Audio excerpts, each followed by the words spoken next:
Okay, it's going to be a review of SummerSlam 2021 weekend. First show I'm going to start off with is AEW Rampage. The first dance from the United Center show took place on Friday night, and yeah, it's incredible that they were able to sell out the United Center, a venue that WWE hasn't even ran there since SummerSlam 1994. I'm just going to assume that it's got to be one of the most expensive, probably one of the most, very difficult to book venues in the United States. And, they were basically able to sell out the building just to watch a promo. So when you look at it from that standpoint, it was an incredible night for AEW. And I'll just say, man, it was great to see CM Punk come back. I think everybody missed him. Once again, it was just one of those promos that just had you thinking and brainstorming about what he said for days. And it's just something you just haven't gotten, in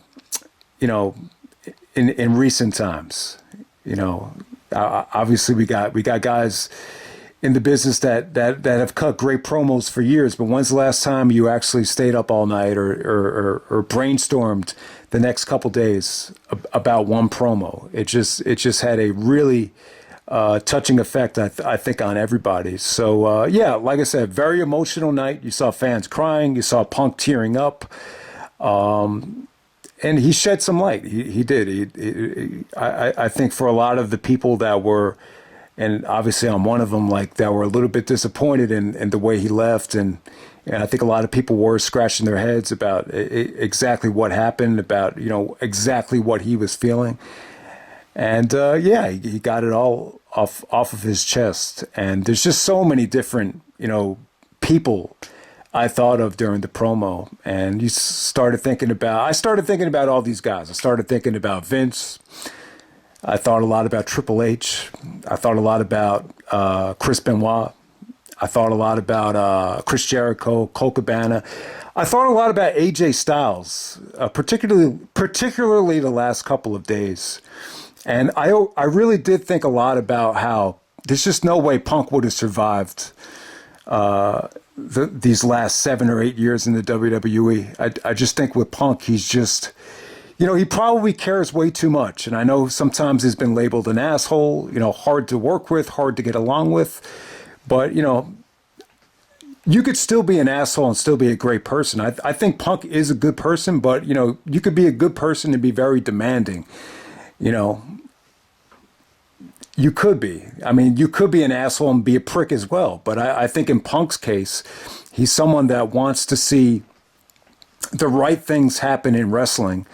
But at the same time, he's not going to be complacent. I think that's been the issue when you look at, particularly since the WWE Network era. I'm not sure if the way they pay guys is different now, but it doesn't seem like there's a lot of competition. Like, who's out to get Roman Reigns' spot? Who's out to really, who really wants that spot? And there's just a lot of times where it does seem like it's just, I guess it's been this way for a long time, but it definitely does feel like it's a job to most people. And, they'd rather not ruffle any feathers and get in trouble and just stay complacent. So Punk is just not that guy. And so you just started thinking about all these different people during Punk's promo. I will say this. I think both Punk and Bryan, this is not like Kevin Nash and Scott Hall 2.0. Obviously, I think Punk wants to make a lot of money, but at the same time, I think what's just as important to him is he wants to help a lot of the younger talent. You saw that with the Dr. Britt Baker name drop. You saw that with the Darby Allin name drop. So definitely, Punk and Bryan they're two guys that want to see guys, achieve success. They want to see guys work hard and get rewarded for their hard work. As Punk alluded to with the Punk the Final Chapter show, that was the same show where Jamie Noble walked into the building as the ROH World Champion, the guy who CM Punk graciously put over after he got fired by the WWE and worked his ass off to get, back on top and prove himself all over again. So that's the great thing about Punk. I think he likes to see hard work pay off. I think in a situation with, and the other guy I thought a lot about was the Batista thing. You see what they did with Batista, having him win the Rumble, having a main event WrestleMania. That'd be like the exact opposite of that whole Jamie Noble situation. you know, we've seen Punk graciously step aside for The Rock 2 years in a row, but when it came to Batista, it was kind of like the third strike. And you see the comments that Batista made about how, he'd rather be broke than go back to wrestling. So I think that speaks volumes. And when you hear a comment like that, you could kind of see why CM Punk lost passion, lost patience, and went away. But hey, let's face it, though. CM Punk is getting older. He has a very hot wife, baby on the way, and he needs to make a lot of money. And so that has a big reason for him coming back as well. Obviously Tony Khan, has the assets to pay Punk and Bryan. So listen, guys, man, we're just in for a wild ride. I thought it was an awesome show. The Punk's promo really, it was really tough for the show to recover from that. It was just so emotional.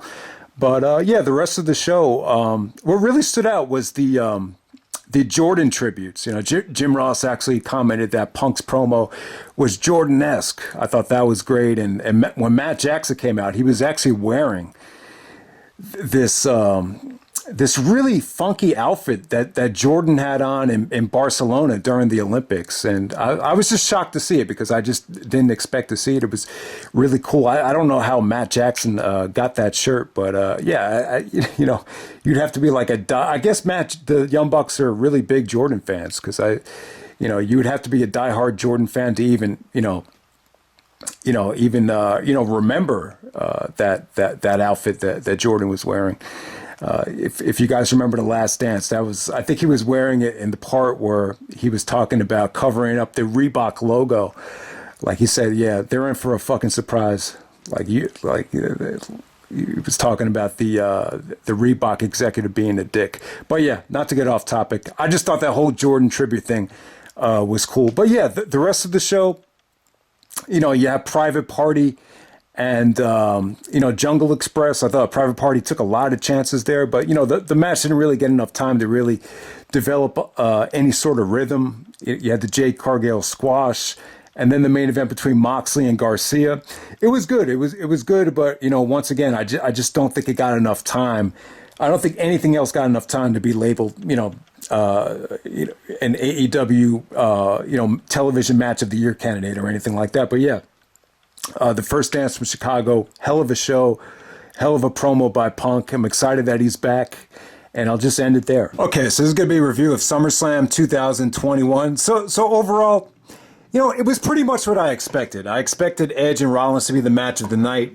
I think Roman and Cena actually delivered in a lot of ways, but for the most part, the card as a whole was just lacking a lot. I think people have used the word inconsistent.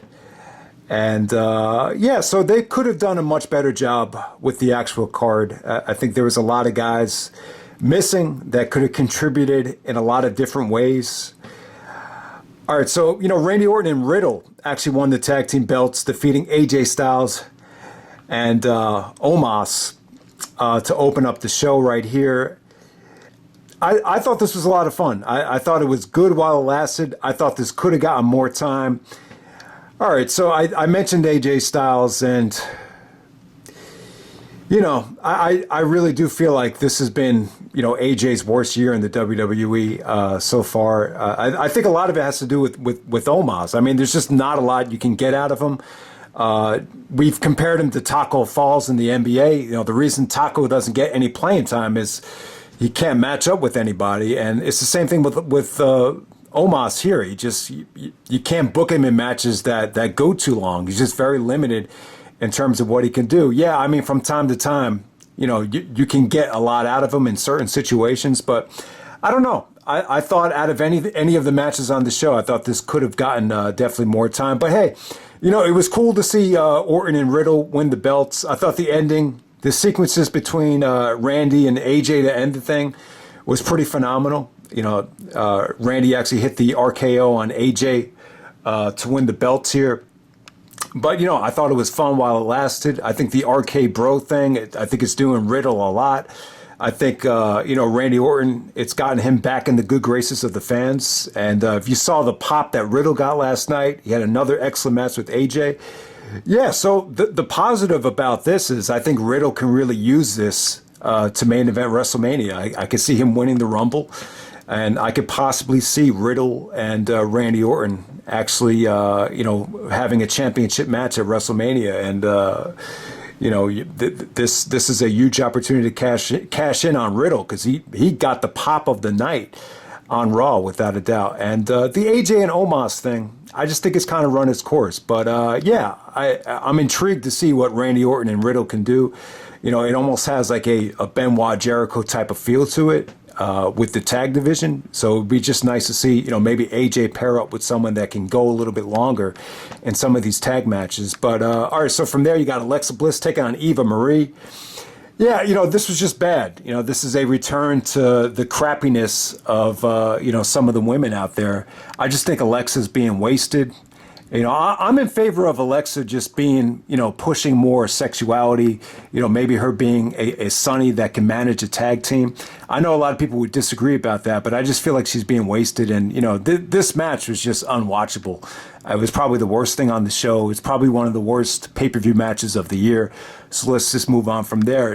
You got Damian Priest actually pinning Sheamus to win the United States Championship. So, yeah, a lot of good stuff in this match. Probably the most memorable thing was when, Damian Priest took the protection mask off of Sheamus and started giving him blows. And Sheamus was trying to cover it up and protect himself. I thought that was good stuff. So, yeah, very hard-fought match. They got a lot of time out there. And, still the same issues with Sheamus, though. Yeah, you can't really tell whether he's playing a babyface or a heel at a lot of times. Didn't get very good heat, I would say. The Damian Priest reaction and post-match was a little bit lukewarm. Yeah, you almost got the feeling like Damian Priest's post-match promo was taking a shot at Punk, possibly taking a shot at, people that would say that the WWE, doesn't give guys opportunities. So, I don't know. It was okay for what it was. I honestly wasn't crazy about the match, but at the same time, I'll give them credit because they got time, and I thought they worked extremely hard. Next up, you got the Usos actually defeating Rey Mysterio and Dominick Mysterio for the SmackDown Tag Team Championships.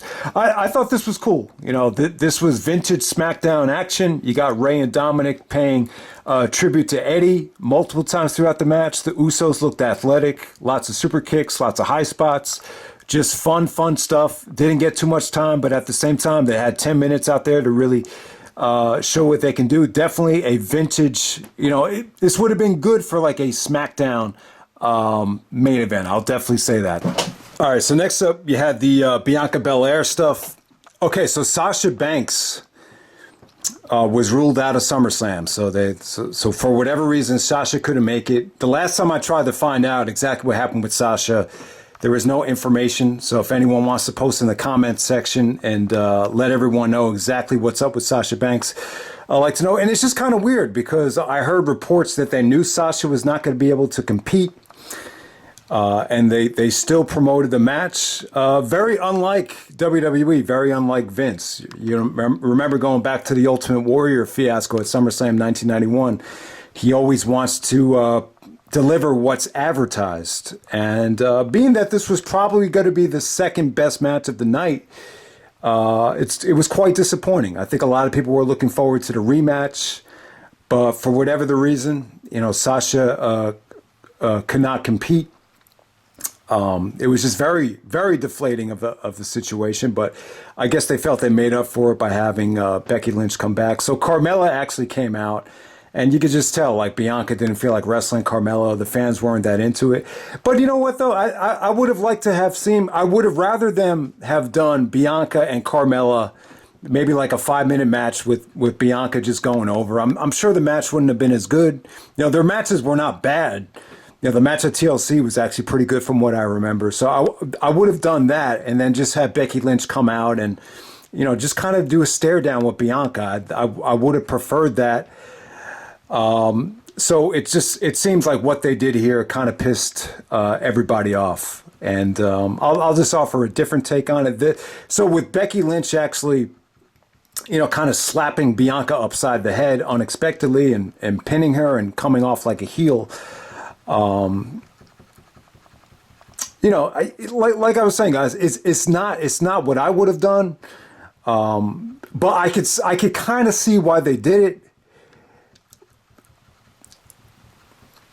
I guess they feel with this way you can promote Becky Lynch versus Bianca Belair at a pay-per-view without having, you could argue that they didn't even touch in this match. So in a lot of ways it still seems like a match that, a dream match that still really hasn't happened yet because it caught Bianca off guard somewhat. And from a real life standpoint, from a real sports standpoint, it does happen from time to time.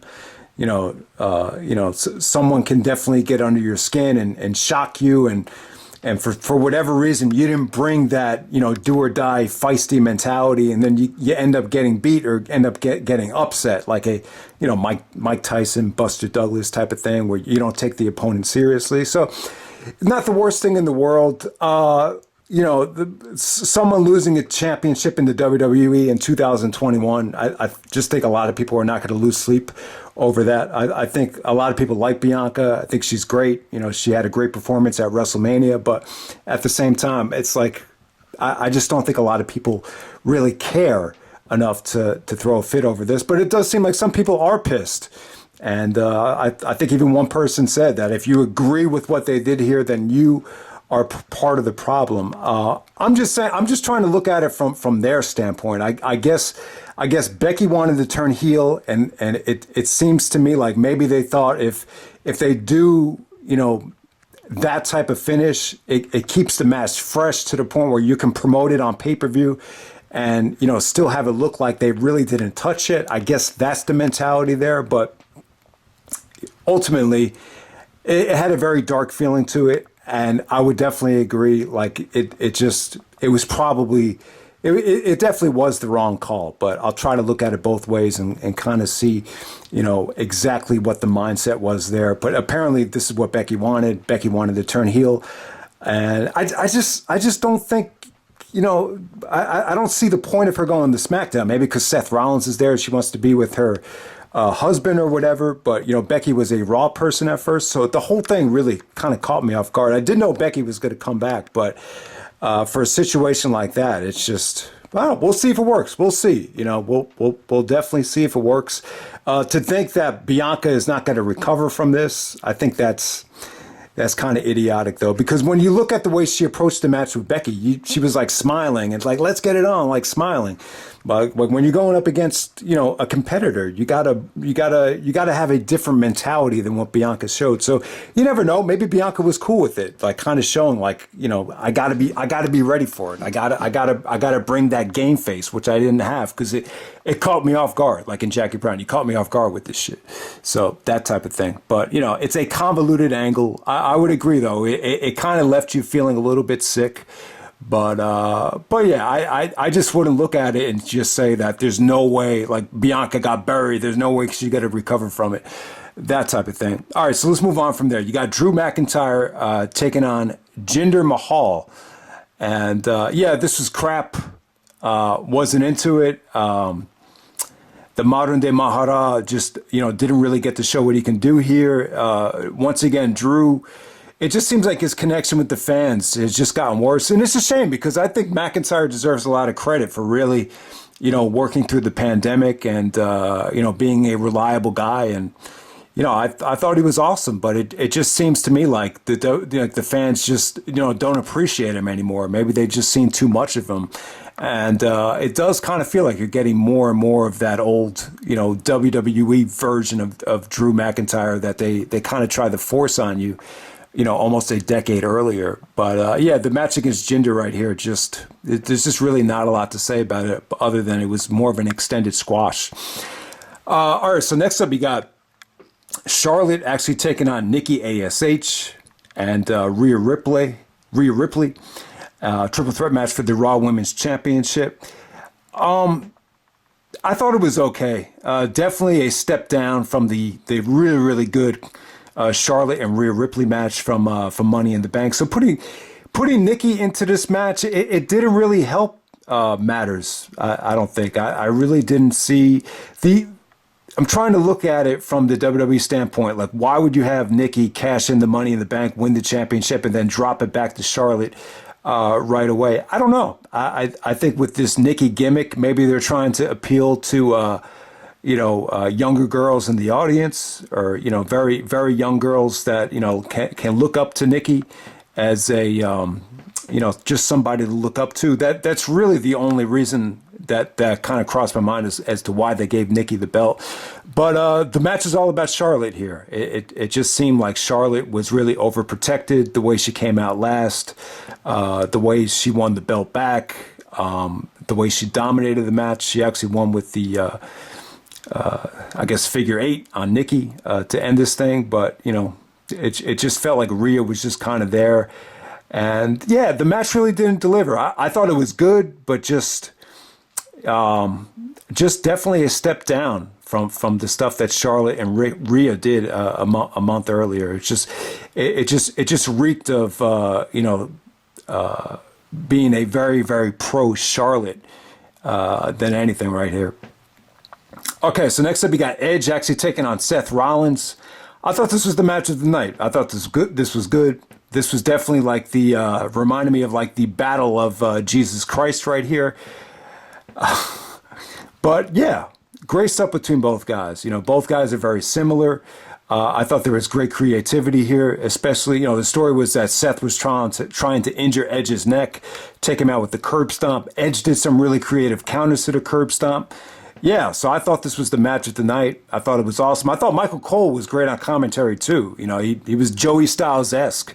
When Rollins actually busted out the superplex off the top rope, and then he hit it into the Falcon Arrow, so I thought that was good. Cole actually remembered all of Edge's moves. The execution, the educator, which was the almost like a variation of an ankle lock submission. The Edge-O-Matic. I think Edge even paid tribute to his wife, Beth Phoenix, with the Glam Slam. So yeah, this was definitely a good match. Great drama.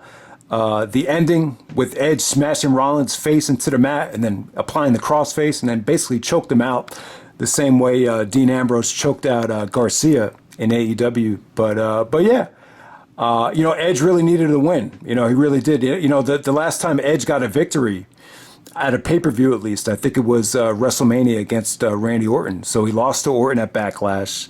He lost. Well, I mean, Edge did win the Royal Rumble, so if you look at it from that standpoint, it wasn't that long ago, but, Edge, I would definitely say Edge really needed this victory after putting over Roman at WrestleMania and Money in the Bank. So, yeah, definitely the match of the night, Edge and Seth Rollins. I don't think the match is, you know what? I thought the crowd here was not great, but I felt like they won them over by their work in the match. I just thought this was good stuff, man. Okay, so next up, you got Bobby Lashley defending the WWE Championship against Goldberg. Yeah, the match just was not very good. I kind of was thinking about the Jericho promo once again. Every time Goldberg has a match, I think of that Jericho promo where he's like, "Nobody wants you here, Goldberg, especially me." But I don't know why. I don't know why they keep on bringing Goldberg back. I thought, the match against McIntyre, I thought that would have been a great way for Goldberg to end it. It makes both, and I don't know how much Triple H has to do with bringing in Goldberg. I really don't. But if he does have a lot to do with it, and it does seem like Triple H is one of the guys that had a lot to do with the part-timers really coming back and playing huge parts on pay-per-views. I just think it makes both guys look bad because Goldberg was nowhere to be found when the company needed him. He didn't want to come in during the invasion. It was like pulling teeth, to get him to work in 2003. Didn't want to work any house shows and very limited number of dates. It was a very short contract. And so quick to bash the WWE, once he got out of there, and now it's like you can't get rid of him, and so I don't know. I guess it's a situation where you could get him on the cheap, and he's willing to put over talent because of his age, and there's really not a lot for him to do anymore. But I don't know. I just think a lot of it just didn't work. The fans could see through it. They were cheering Lashley. They were booing Goldberg, booing his son. So the referee actually stopped this thing because Goldberg's knees gave out, from Bobby Lashley punishing his knees. So yeah, Lashley did some good knee work here. The knee shots to the ring post looked pretty convincing. It wasn't bad while it lasted, but once again, this is not exactly how you want to advertise and deliver a SummerSlam co-main event, in my opinion. So yeah, no one's going to remember this.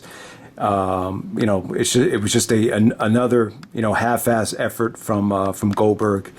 So we'll end it right there, and then the main event, we got Roman Reigns taking on John Cena for the Universal Championship.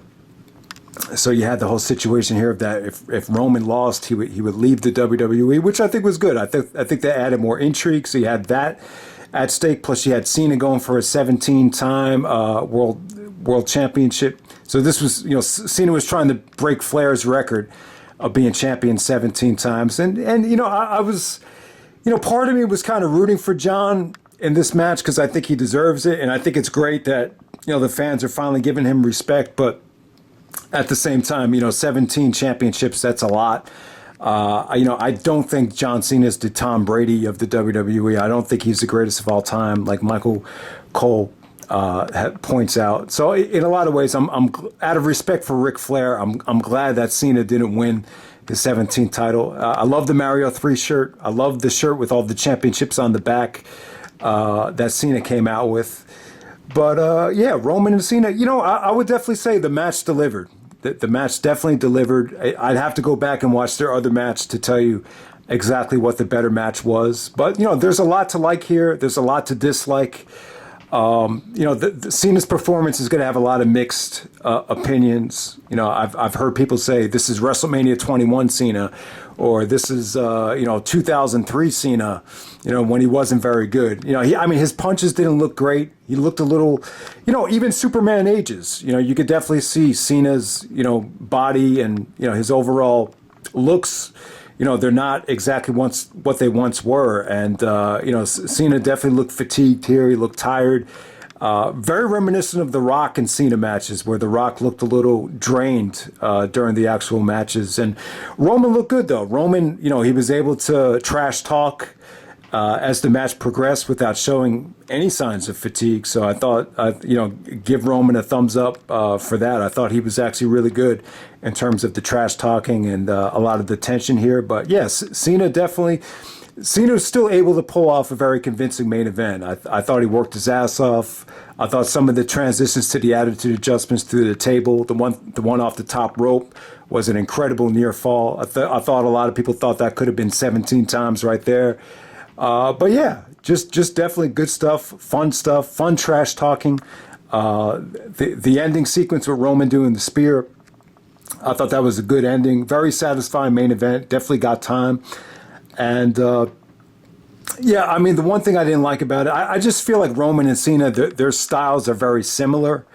And it definitely had moments of the crowd turning on Cena with a lot of the offense. It just didn't look pretty.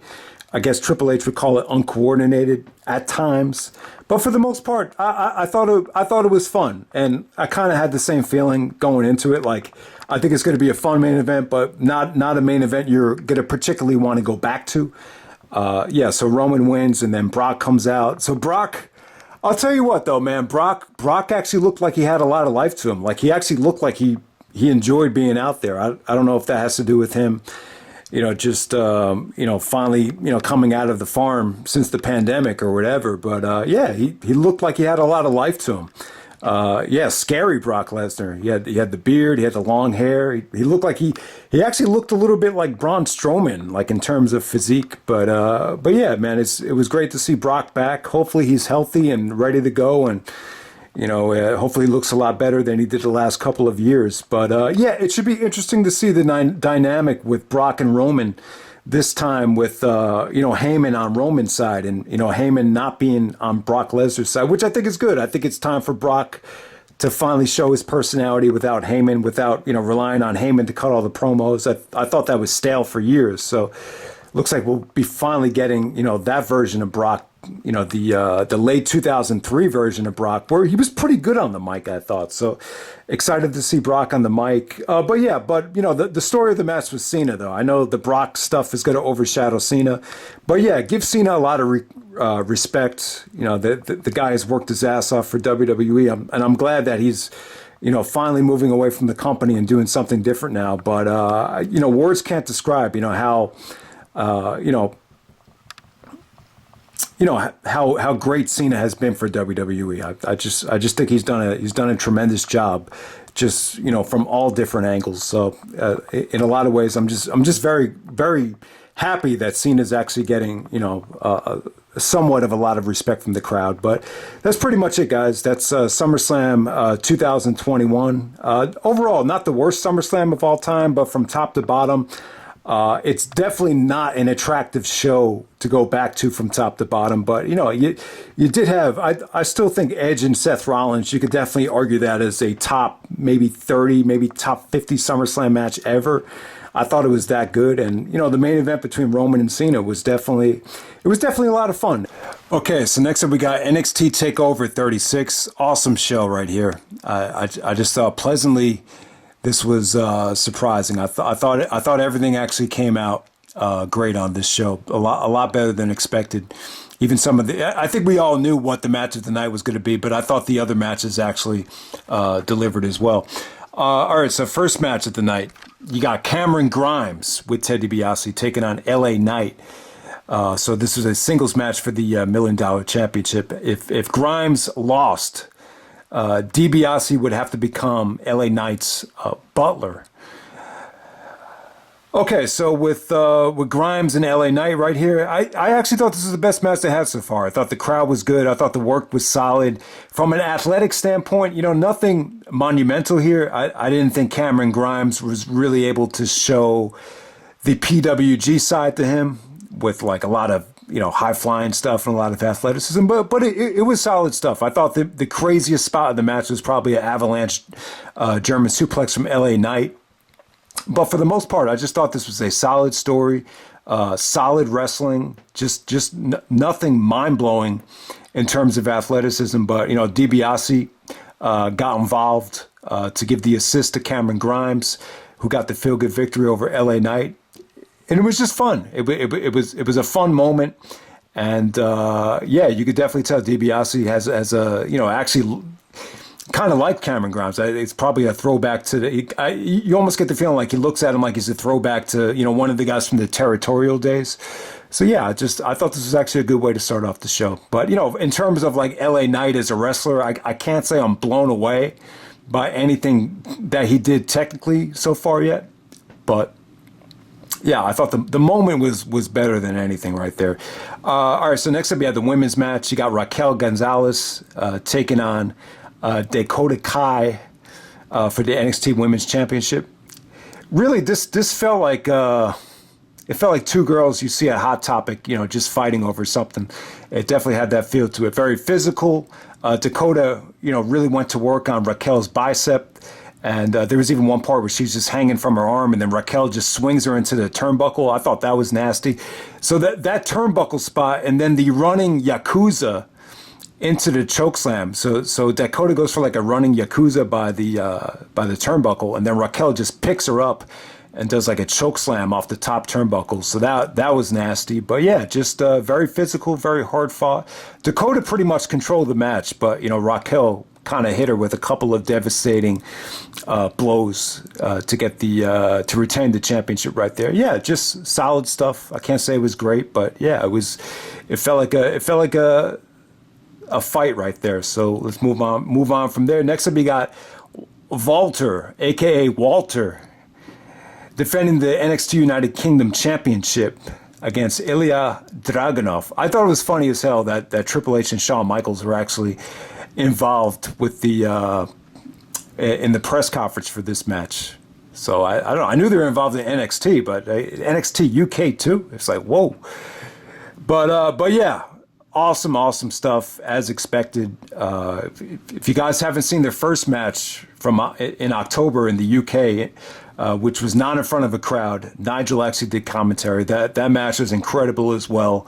And you know what? I think I thought this was great because obviously it was in front of the crowd. So you got to say like this time having the crowd, it made the match even better. But I'm not going to say it was better than the first time. You know, the first time you saw them wrestle, it was something about the way it was delivered where, you know, in some ways not having the crowd made you kind of appreciate it that much more because you could just feel like every chop, every stiff kick, you know, it just went right through you.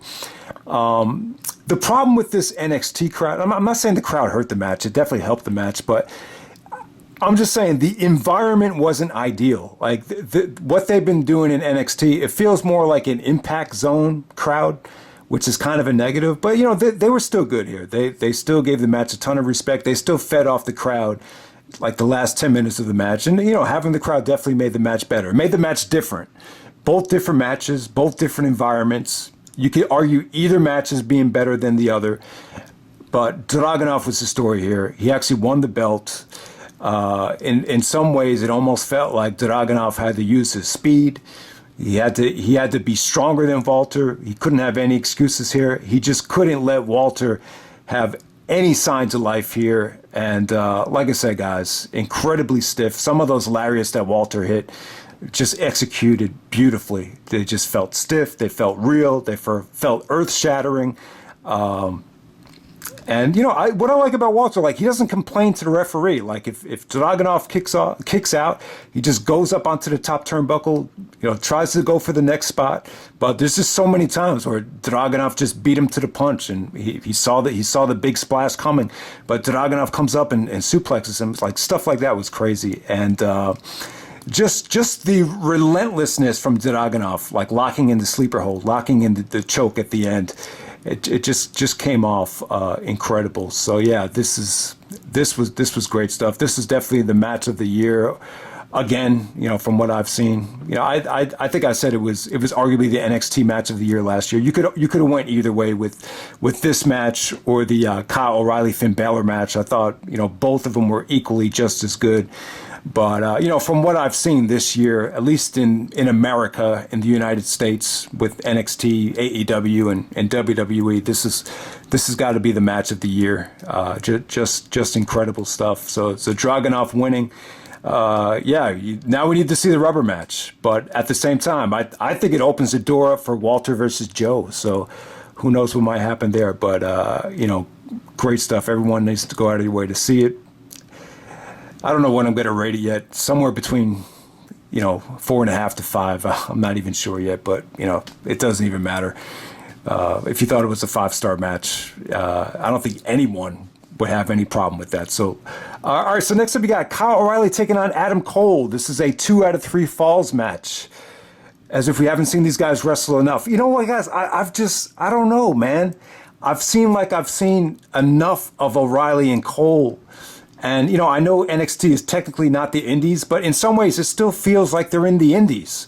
So that's why the match just doesn't scream, you know, must see to me. And, you know, 3 Stages of Hell matches are, you know, it's a lot to digest, but I'll give them credit here. It was pretty fast paced. The first fall, you know, O'Reilly won by pinfall, just kind of, you know, they were just kind of scrambling back and forth with pins. And I thought it was good. I thought that was the right call to have O'Reilly, you know, win a very, very short first fall. The street fight was pretty brutal. You know, a lot of kendo sticks, steel chair shots, a lot of stuff, you know, outside the ring there. O'Reilly took a very nasty hip toss off the top turnbuckle into the double steel chairs. It looked like it could have broke his back. I mean, it looked nasty. And then Cole hits the Shining Wizard. So yeah, I thought the street fight was physical. It was cool. The steel cage match, not really much to say other than the ending here is a little bit controversial. The fans were kind of chanting bullshit at the ending. Basically, Cole actually handcuffs Kyle O'Reilly to the steel cage. And Cole goes to the well one too many times for another super kick. The second super kick, O'Reilly actually counters it into like a leg lock. kind of a variation of an ankle lock, heel lock, and or actually it's more of a leg lock. And then Cole actually taps out while O'Reilly's actually handcuffed to the cage. I didn't mind the ending. I thought it was pretty creative, but at the same time, it kind of reeks of a, we're going to make you look like shit on the way out if Cole is really going to AEW. You know what, though? I'm not crazy about Cole going to AEW. I don't know if it's the right call. You know, it kind of screams Matt Hardy Lita to me. It really does. I know Dr. Britt Baker is in AEW, so it's a great chance for the the relationship to be in AEW exclusively right now. But, that's not always the right thing. But I don't know. And the timing feels weird. I felt like Cole's presence really could have been used in AEW or WWE during the pandemic, where I felt like they needed him. Now you got Punk and Bryan coming over. You got enough star power now. I just don't know if now is the right time. I know a lot of it just has to do with timing, contracts, and stuff like that. But in terms of Cole and O'Reilly, man, I've just seen enough. But I'll give them credit. The match is still great. The effort was still good. They're still great wrestlers. I just don't feel compelled to see their matches like I do with a lot of the other guys from the ROH heyday, if that makes any sense. It just reeks of ROH 2013 for me.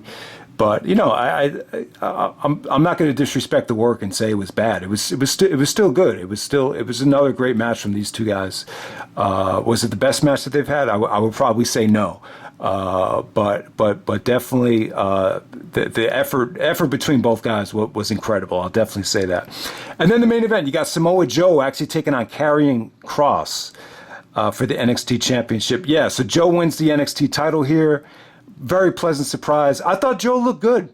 This is Joe's return to NXT. What a wild ride for Joe. We thought he was going to be fired by WWE, and then NXT brings him back with William Regal to be the commissioner of NXT, and then ultimately Joe takes on Kross. Kross needs to face a bigger guy. The whole thing with Karrion Kross taking on a lot of the smaller indie guys was kind of weird at the last pay-per-view. But yeah, I thought it was the right call. It was very unpredictable to me, but it kind of makes sense. Scarlett's not there anymore. I guess, I don't know what happened to Scarlett. Karrion Kross has been on Raw. So it didn't really hit me until after the match. Like, oh yeah, Karrion Kross they're basically bringing him up to the main roster now. So it does make sense. But when Joe won the belt, I was shocked. I was like, I can't believe it. But you know what it kind of feels like? It feels like they just kind of did it just so AEW can't promote Samoa Joe versus CM Punk 4, or Joe versus Punk 4. It kind of has that feeling to it. But at the same time, Joe has a lot to offer, man. I thought, there's a lot of similarities with the way Joe and Cena looked. They both looked, they're definitely not in their prime anymore. They're approaching their mid-40s now. So, I mean, it's just a lot to ask for both guys. Was this the Samoa Joe from the Ted Petty 2004? Yeah, nowhere near. But I still thought Joe was great here. I still thought this is definitely one of the best Samoa Joe matches in years. And it was cool to see Joe really play the underdog here. It was definitely a breath of fresh air. I mean, you're so used to seeing Joe dominate, especially in Ring of Honor. Joe was like, I don't think for one match, he was maybe against Kobashi, he was the underdog. Yeah, I guess you have to go to the Kobashi match to find the last time Joe was like a severe underdog. But yeah, I thought him and Karrion Kross actually had it was short, but it was compelling though, man. I thought they got a lot out of both guys for the amount of time that they got. So yeah, Joe is a 3-time NXT champion. I think Joe versus Walter would be great. And it's just a lot of different guys like to see Joe in the ring. With Joe versus O'Reilly, I think would be, definitely something fresh for O'Reilly standards. So we'll see what happens there. But yeah, the NXT show was great. Dragunov and Walter, another classic from them. There's not much you could ask for other than, yeah, this is just an awesome show.